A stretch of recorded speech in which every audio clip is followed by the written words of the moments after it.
Let's talk about something that most people never talk about in relationships. It's not sexy, it's not a game, and it's not even particularly easy. But if you're not doing this, then it doesn't matter how attractive you are.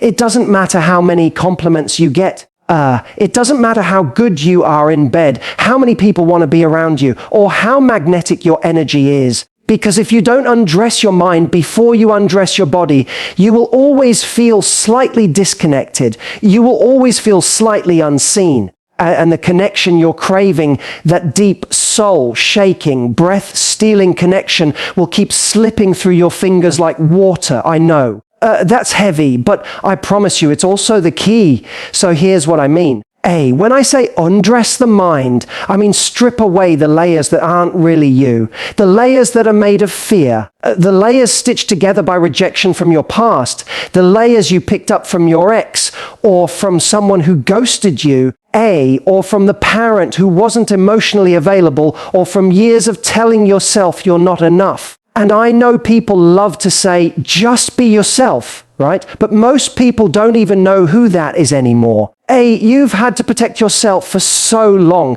You've had to perform. You've had to be the version of you that gets liked, that doesn't get left. That doesn't feel too much or not enough. So being yourself, that feels terrifying, vulnerable, unsafe, maybe even pointless. But here's the truth. If you want someone to see you, love you, value you, have to show up fully, the real you. That's how you get intimacy that doesn't disappear once the chemistry fades. That's how you become unforgettable. Not because you have the best body in the room, but because you were brave enough to take off the emotional armor when everyone else was still hiding behind theirs. And now, I'm not saying this is easy. Undressing the mind means letting someone into the stories you've never told, into the insecurities that still sting a little, into the part of you that wonders if you'll ever be enough for someone to stay. But here's what I want you to remember. You are not your pain. You are not your past. And the right person, the person who's actually worth sharing your body with, will lean in when you open up, not run. Matthew Hussey says something I love. Confidence is not the belief that everyone will like you. It's the belief that you'll be okay even if they don't. That is so important. Because when you know that deep in your bones, that's when you stop chasing validation. That's when you stop bending over backwards to be chosen. That's when you stop performing and start connecting. And look, I get it. We live in a world that sells us on performance, on perfection, on surface. We've been taught that sexy is about what you wear, how you walk, what you say. But sexy, real sexy, starts in the mind. It starts with presence. With openness, with honesty, with knowing who you are and being unafraid to show it. That's what people are starving for. Think about the last time someone really saw you. I don't mean they noticed your outfit or liked your selfie. I mean someone who looked at you like your mind was the most interesting thing in the room. Someone who listened when you spoke like your words actually mattered. Someone who wanted to know your fears, your dreams, your late night thoughts that make you question everything. That kind of connection, that is rare, but it's not impossible. You just have to be willing to go first. And that's where most people get stuck, because we all want someone to undress our mind first, to make it safe, to show us we can trust. But someone has to go first. And if you want to attract someone emotionally intelligent, someone secure, someone real, you have to lead with that energy. Not with your body, not with your highlight reel, but with the courage to be seen. The irony is that when you show that depth, when you drop the act, when you show up real and raw and human, that's when people are drawn to you the most. Because most of us are walking around in emotional armor, and when someone comes along without it, we can't help but lean in. We crave what we don't feel safe enough to express. So when you show up with your mind undressed, unfiltered, authentic, grounded in your truth, you give other people permission to do the same.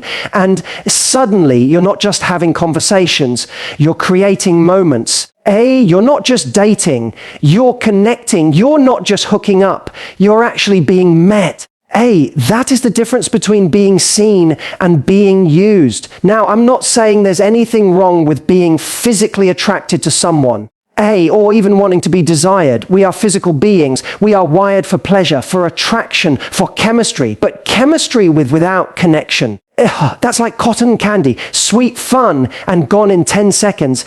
Connection is different. Connection is what stays after the butterflies settle. Connection is what you feel when it's 3 a.m. and you're not touching and you're just talking about life, about pain, about joy. About who you were before the world told you who to be. Connection is being naked in a way that has nothing to do with clothes. And here's where I want you to get really honest with yourself.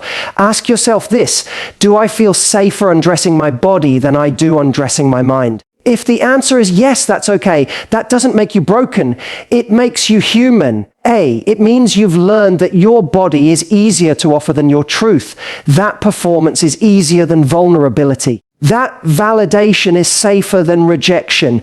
But here's what I want to challenge you with. What if that's the very pattern keeping you from the love you want? What if being chosen for your body is not the same as being loved for your soul? What if the person who's meant for you can only find you when you're brave enough to take the mask off? And I know it feels safer to hide, to play cool. To be the version of yourself that's always okay, always unbothered, always in control. But true connection doesn't live there. True connection lives in the places you usually protect. So if you're dating right now, if you're out there meeting people, or even just starting to open your heart again after heartbreak, I want you to ask yourself, am I leading with my mind or just my appearance? Am I showing who I am or just what I think they want to see? You can't build a love that lasts on a foundation of performance. You build it by sharing your mind, by showing your values, by being so aligned with your truth that anyone who doesn't match it falls away, not because you're unlovable, but because you're finally being real. And realness repels the wrong people and attracts the right ones every time. Look, Matthew Hussey has said before, people want to fall in love with you and not your representative. That stuck with me because so many of us have trained our representatives to be perfect, to be liked, to be sexy, to be wanted. But your representative doesn't get to feel love. Only you do. And you can only feel love to the degree that you've allowed yourself to be seen.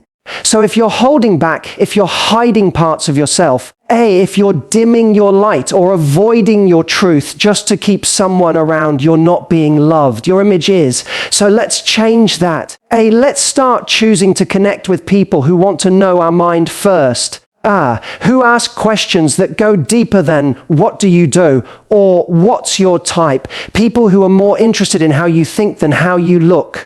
People who see your intellect, your ideas, your emotional world and say, that's what I want more of, because those people, they're out there.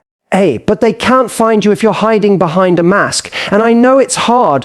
I know it feels risky. I know the idea of someone not choosing you after seeing the real you can be terrifying. But what's scarier, being rejected for who you are, or being loved for who you're not? This is the kind of love we need to be building, the kind that starts from the inside out, the kind that begins with an undressing of the soul before the skin. The kind that's rooted in the parts of you that stay even when the lights are off and the filters are gone and the performance is over. That kind of love isn't just more fulfilling, it's more real, and that is what you deserve. Most people rush into physical intimacy thinking it's the fastest way to create a connection. And while the body can spark chemistry, chemistry alone isn't connection. True connection, the kind that makes someone stay, invest, grow with you, doesn't begin with what's on the outside. It begins with what's going on in your mind and heart.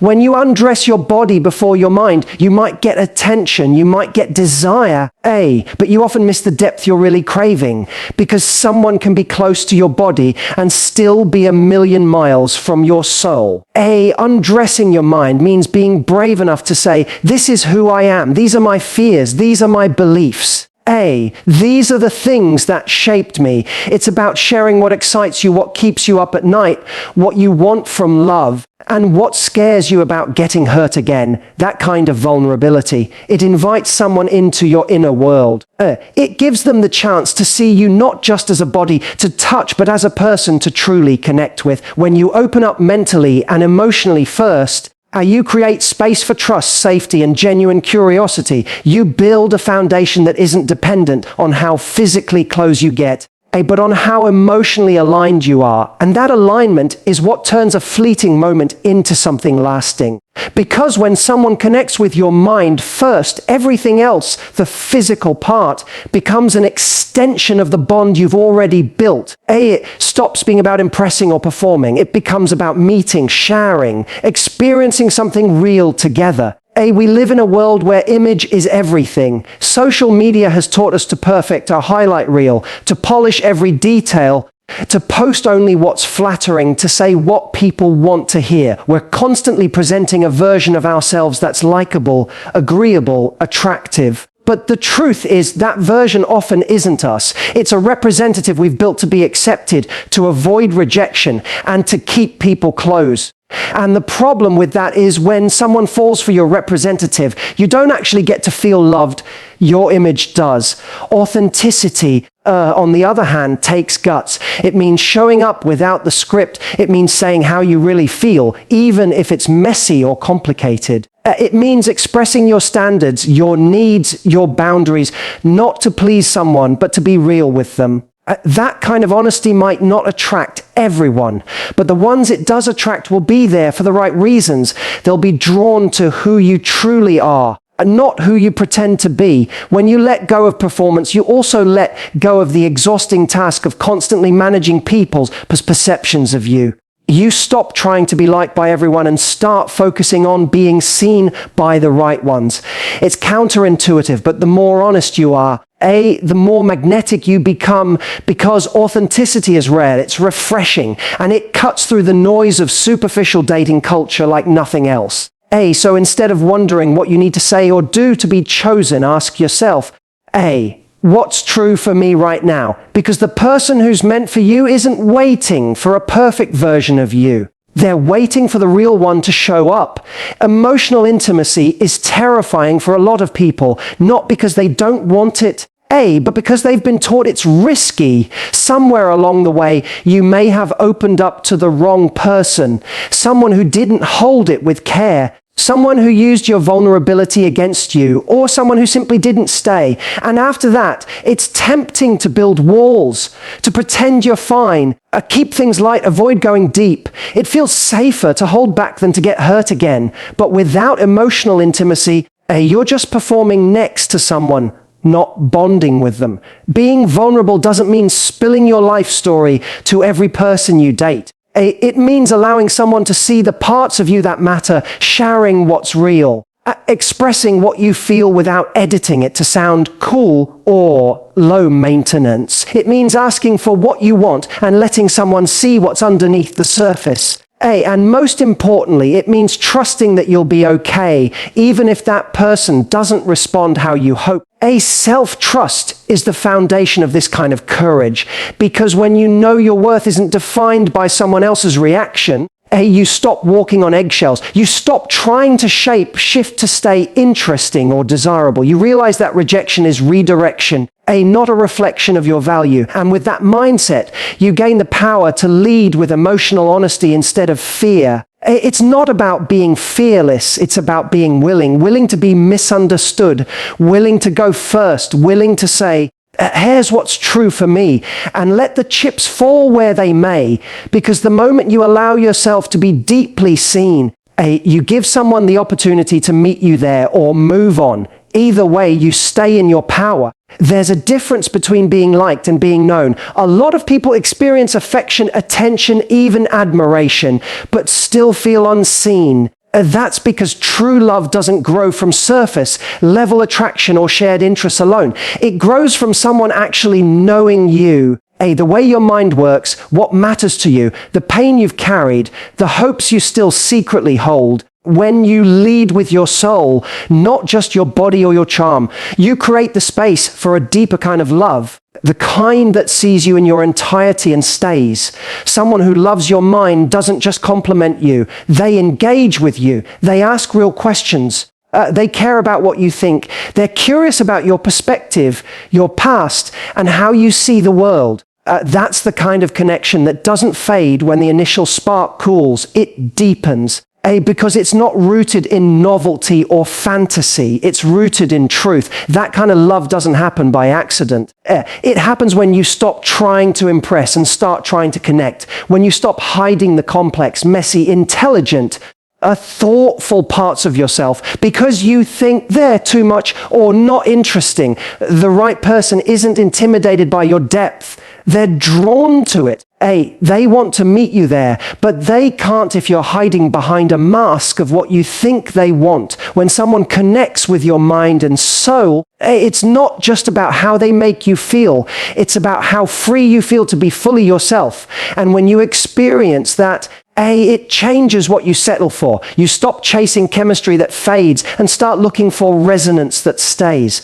Because once you've been truly seen, everything else feels shallow in comparison. So if there's one truth to walk away with, it's this. The connection you're looking for, the kind that doesn't fade, doesn't flinch, doesn't feel like work just to keep.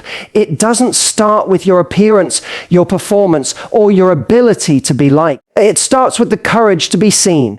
Undressing your mind before your body isn't just about building better relationships. It's about building real ones, ones that are grounded in truth. Not illusion, ones that invite growth, not just comfort. And when you lead with that kind of vulnerability, with that kind of inner confidence, you don't just attract love, you attract the kind of love that stays.